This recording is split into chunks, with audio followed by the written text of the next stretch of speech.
আসসালামু আলাইকুম। তো আজকে আমি আপনাদের দেখাবো যে একটা এফসিউতে কীভাবে এডিশনাল ড্রেন পাম্প ইনস্টল করে এবং কি যে ড্রেন পাম্পগুলো ইনবিল্ট আছে এই দুটার মধ্যে পার্থক্য।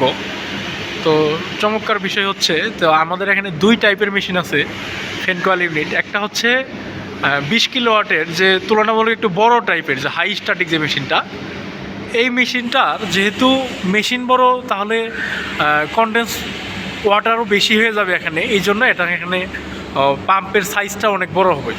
এই জন্য দেখতে পাচ্ছেন এই যে পাম্পটা ঝোলানি আছে, এটা হচ্ছে একটা ড্রেন পাম্প। এটা ইচ্ছা করলে আপনারা যে কোনো টাইপের ডাক্টের টাইপ মেশিনেই আপনারা এডিশনাল লাগাতে পারবেন, অথবা যদি ইনবিল করতো তাহলে হতো কি এই কেচিংটা অনেক বড় হয়ে যেত বা জায়গা অনেক বেশি লাগতো।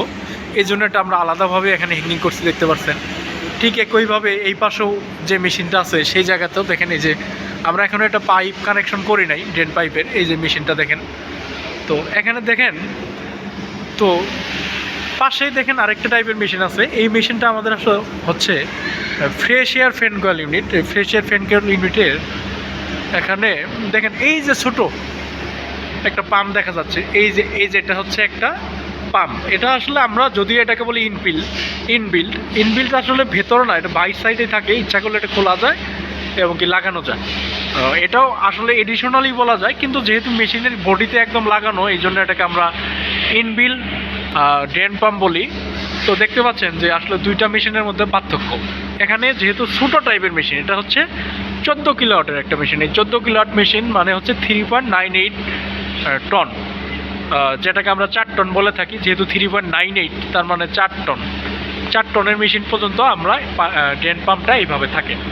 আর এর উপরে যে মেশিনগুলো আসে সেই মেশিনগুলোতে দেখতে পাচ্ছেন যে আলাদা একটা পাম্প এখানে ইনস্টল করা আছে। এখানে সুবিধাটা হলো, নর্মালভাবে যদি একটা জায়গায় আপনি দেখেন, যদি ড্রেন পাইপের জন্য সবসময় তো আমরা করি কি, জাস্ট এখান থেকে পাইপটা আসে, এই পাইপটা নিচের দিকে একটা এখান থেকে স্লোপ মেনটেন করে নিচের দিক করা লাগে, কিন্তু এখানে এটার প্রয়োজন নেই। এই জন্যই আসলে এই ড্রেন পাম্পটা ইউজ করা হয়েছে এখানে। তো দেখেন এই পাইপটা যদি আমরা নিচের দিকে নিতাম তো সিলিং লেভেল অনেক নিচে চলে আসতো, মানে আমার দোকানের বা যে কোনো জায়গায় অফিসে হোক বা দোকানে হোক হাইট নষ্ট হয়ে যেত। আর এই ক্ষেত্রে হচ্ছে কি, এই পাইপটা দেখেন আমরা উপর দিক নিয়ে নিচ্ছে, এবং কি ইচ্ছা করলে আমরা যদি চাইতাম ড্রেন পাইপটা আরও উপর দিক নিয়ে, মানে আরও 3 ফিট উপর দিয়েও যদি আমরা নিতাম, তাতেও আমাদের কোনো প্রবলেম হতো না।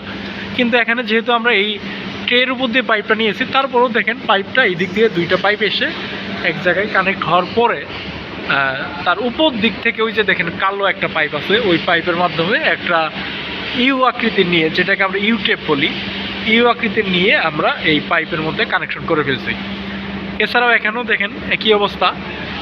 তো এই যে দেখেন এই পাইপটা অনেক উঁচু দিয়ে করা যেত। আমরা যদি চাইতাম যে আরও 3 ফিট উপর দিয়ে আমরা ড্রেন পাইপ করতে পারতাম, কোনো সমস্যাই ছিল না। এখানে আমরা বললাম যেহেতু আমাদের অপশন এখানে আছে, আলাদা উপরভাবে যদি আমরা পাইপটা নিতাম দেখতে অসুন্দর লাগতো, আসলে খুব একটা বেশি ভালো হতো না। এই জন্য আমরা এই ট্রের উপর দিয়েই আমরা এই পাইপটা নিয়েছি, যাতে সুন্দর লাগে দেখতে, মেনটেন্যান্সের কোনো প্রবলেম না হয়। তো এখানে আমরা দুই ধরনের আমরা ড্রেন পাম্প দেখতে পারলাম। তো আশা করি সবাই বুঝতে পারছেন। যারা এখনও আমার চ্যানেলটা সাবস্ক্রাইব করেন নাই, দ্রুত সাবস্ক্রাইব করে নেন। ধন্যবাদ সবাইকে। যদি ড্রেন পাম্প নিয়ে আপনাদের কোনো কোশ্চেন থাকে অবশ্যই আপনারা কমেন্টস করে জানাবেন। ধন্যবাদ সবাইকে। আসসালামু আলাইকুম।